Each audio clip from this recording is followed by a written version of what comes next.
বিসমিল্লাহির রহমানির রহিম। সুপ্রিয় দর্শক, আমি আজকে উপস্থিত হয়েছি কচুয়া যে এরিয়াটা, এটা হচ্ছে নাসিরনগর থানায় পড়ছে, আর এটা হচ্ছে বিবাড়িয়া জেলা। এই কচুয়া কিন্তু অনেক সুনাম আছে। কচুয়ার সবাই জানে, বাংলাদেশের এমন কোনো মানুষ নাই কচুয়া যে জায়গাটা আছে এটার চিনে। কিন্তু এখানে একটা বিষয় হচ্ছে, এখানে যে কমি মাদ্রাসা আলহামদুলিল্লাহ আমার কাছে গ্রামের মধ্যে এত বড় কমি মাদ্রাসা কতটুকু পর্যন্ত হুজুর? এটা সরজমিন পর্যন্ত। তবে সবচেয়ে আমার কাছে ভালো লাগছে হেফজখানার মধ্যে ৮০ জন ছাত্র। আপনারা পর্যায়ক্রমে দেখবেন আমার ভিডিওর মাধ্যমে। একটা কমি মাদ্রাসা আলহামদুলিল্লাহ। আমি যে এই হরজতের কাছ থেকে জানতে পারলাম উনি হেফজখানার দায়িত্বে আছেন, ২ জন শিক্ষক। এখানে এই গ্রামের মধ্যে অনেক বড় এক মাদ্রাসা, এখানে ৮০ জন ছাত্র, ২ জন শিক্ষক। কিন্তু জায়গাটা খুবই সংকীর্ণ, আসলে একটু বড় হইলে ভালো হইতো। সবচেয়ে আমার কাছে একটা বিষয় আনন্দ লাগছে যে গ্রামের মধ্যে ৮০ জন ছাত্র এবং সবাই লজিং থাকে না হুজুর, সবই লজিং থাকে।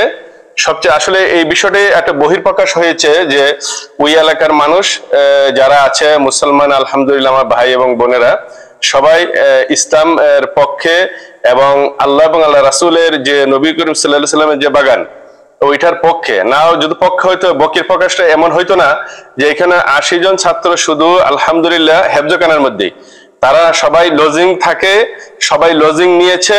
কিন্তু দেখা যায় আমরা বিভিন্ন জায়গায় যাই, দেখি আপনার ওই যে লজিং পাওয়া যায় না। কিন্তু তারা আগ্রহের সাথে এই বাচ্চাদেরকে আপনার এই লজিং নিয়ে রাখে।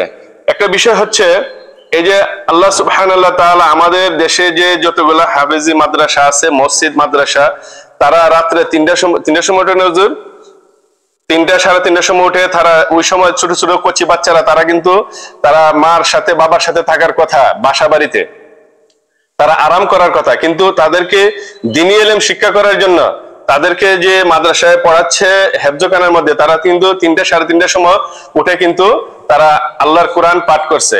আল্লাহ রাব্বুল আলামিন এদের এই কোরআনের বরকতে আমার মনে হয় বাংলাদেশে যে বিভিন্ন সময় বিভিন্ন যে মুসিবত আসে, এদের কোরআনের বরকতের কারণে আল্লাহ পাকের রহমত এই জন্য আমাদেরকে দান করে। আমি আসলে পর্যায়ক্রমে এই মাদ্রাসা পুরোটাই আপনাদেরকে দেখানোর চেষ্টা করব। এর মধ্যে বাংলাদেশ ব্যাপক বোর্ডের মধ্যে মেধা তালিকায় গেছেন এবং হেফজ বিভাগে মুমতাজ পেয়েছেন, এবং বাংলাদেশ এর প্রসিদ্ধ যে আদারা ব্রাহ্মণবাড়িয়া আদারায়, ওইখানেও আলহামদুলিল্লাহ ছাত্ররা সুনামের সাথে তাদের রেজাল্ট নিয়ে আসতেছেন।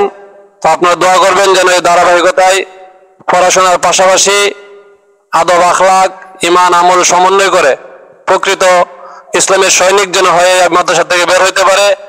এজন্য আপনাদের কাছে এবং দেশবাসীর কাছে আমরা দোয়া রাখি। মাদ্রাসার সার্বিক সকল দিক দিয়ে আপনারা খেয়াল রাখবেন, এবং ছাত্রদের যে আপনারা জানেন যে মাদ্রাসা পরিচালনার জন্য কমি মাদ্রাসায় নির্দিষ্ট কোনো অ্যামাউন্ট বা খাত নেই।